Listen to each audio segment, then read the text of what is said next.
எதிர்க்கட்சி சொந்தக்காரர்கள் அனைவருக்கும் வணக்கங்க.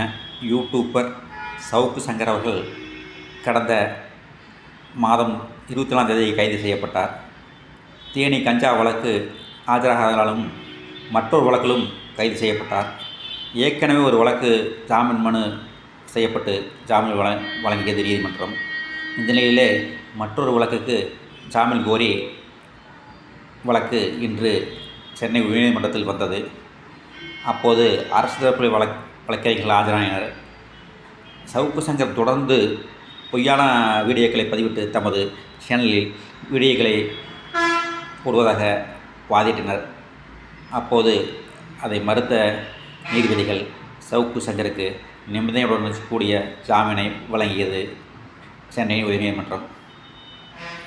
சவுக்கு சங்கருக்கு அனைத்து கட்சிகளும், எதிர்க்கட்சி, ஆளுங்கட்சி, எல்லா கட்சிகளிலும் அவர் ஒரு வீடியோவை பார்ப்பதற்கு தனியாக ஒரு ரசிகர் மட்டும் உள்ளது.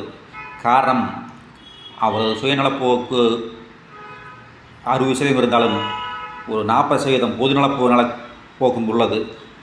ஆகவே தான் அனைவரும் பார்க்கின்றனர்.